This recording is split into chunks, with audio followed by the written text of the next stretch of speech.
Hey Aries, Sun, Moon, and Rising. This is going to be a comprehensive reading for 2024. I can't believe we're here already. That went fast, didn't it? So, my job here today is to give you a goal for 2024. What's going to be your biggest block? What's going to hold you up from attaining this goal? And some advice on how to overcome that block, okay? So, what's your goal? Orphaned, followed by burden of tears. This is an abandonment wound. With the Five of Wands, your abandonment wound is like bleeding on everybody. It's obvious to each person. You're, I don't want to say entertaining or mingling with. For some of you, this is, a little bit polyamorous. There's some other people involved, right, in a relationship. This is the year we stare down the throat of the lion, right? Pry those jaws open, stare down the throat of the lion, and we're saying we're moving on from abandonment wound this year and starting over the Fool, brand new.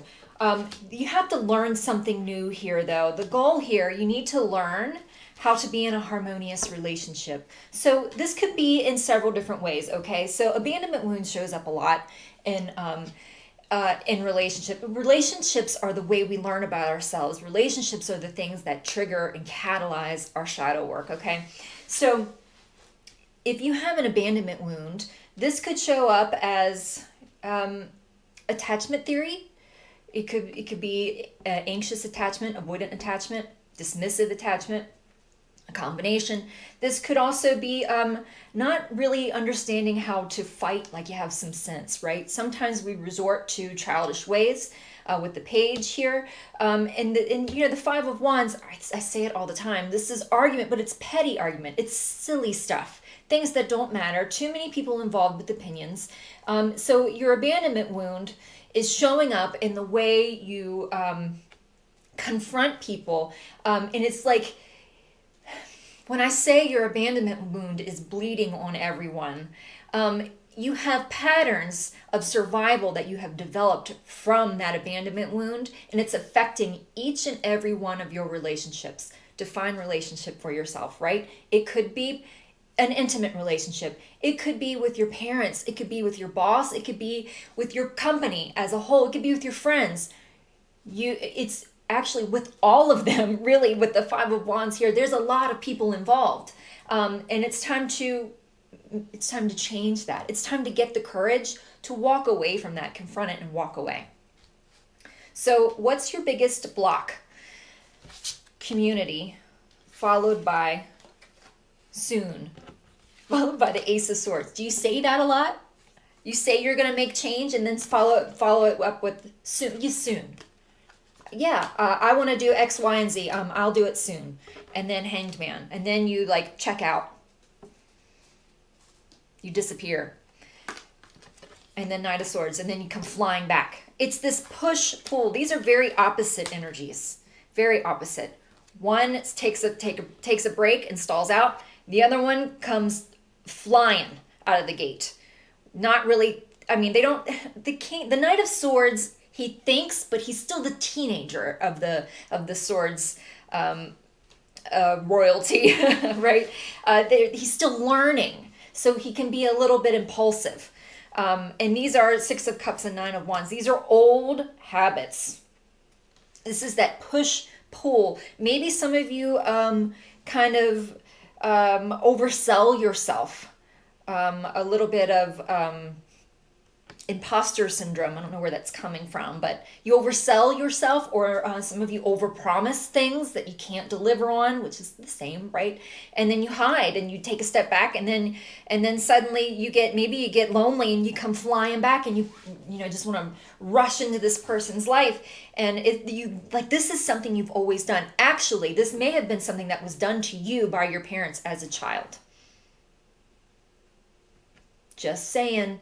It could be a learned behavior that needs to change. And it's the biggest problem when it comes, because we said this is with multiple people, it's bleeding on everybody, right? If this is something you learned either from your caretakers as a child, or this is a survival skill you've learned on how to overcome and deal with these behaviors from your caretakers, it's still affecting you in your relationships. And some of you are pretty blind to it. And see how the Three of Wands has his back turned. It's time to get the courage to maybe like turn around and face the music here. Hey, what am I doing? I've said this in a lot of readings. When it's time to make a change in your life, when it's time to level up, when it's time to get into that spiritual realm and make that connection, the only way you can do it is when you get tired of your own shit. There is a level here that where we are contributing to our own, I'm hearing demise, but are contributing to our own suffering here because we're holding on to patterns and not being very conscious of how they're affecting other people. So, what's the advice? Here and now, followed by repression. Get present. Learn how to be present, because for a long time you have lived either in the past or you've lived in the future. The past is depression, the future is anxiety. It's time to get present. And it's like Queen of Cups. Check in. You've been so checked out because of your past. It's time to Queen of Cups check in. Where's your heart? Have a little heart, right? With the Page of Cups, this is childhood wounds and Ace of Pentacles, and kind of like wiping the slate clean. Like some of us need to actually confront our inner child and say, okay, you know what? I got you. We're not in this place anymore. We don't have to live like we did when we were a kid. It's time to start over. We're going to start over. With the Eight of Swords here, this is victim mentality. And with the Star and the Empress though, so there's feminine and masculine energy exists in all of us. So this could be healing your inner feminine energy, whether you're male or female. And this also could be healing a relationship with your mom, whether they're here or not. Seeing compassion. Now, here's the thing. We can look at our parents in the past who have been maybe abusive, and created patterns in us that we don't like and that are affecting our adult relationships. And we can say like two realities exist, right? On one hand, they didn't do all that they could. On the other hand, they did the best they could with what they had. And can we have compassion for that? Yeah, because you know what? That's how you're living right now too. You're doing the best with what you have. That doesn't mean accept toxic people back into your life. It means to accept the situation as it is and say, I can't change anybody else. All I can do right now is change myself.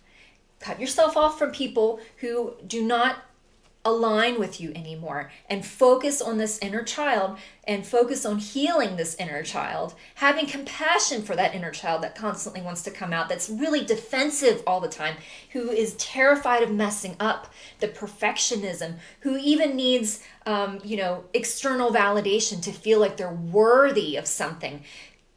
Tune into that little kid inside of you. Check in on him or her. And say, we don't have to be like that anymore. We can be whole within ourselves. Have compassion for yourself, for the past, and heal these victim wounds that you have, that you've learned to survive from, because you're bleeding on everyone with these wounds. And that's not to say that we should constantly care about how we look to other people, to our community. It's not about your image. It's not about your reputation. It's about how you feel, how you function in this world. Because when you're living like that, you're not really living, because you're not present. Every move you make is based on a wound. At some point, you have to accept responsibility and hold yourself accountable for the fact that you've got relationships that are not working because of some skills that you might need to unlearn. And that's okay. They just don't serve you anymore. You don't need them anymore. It's time to move on. Okay?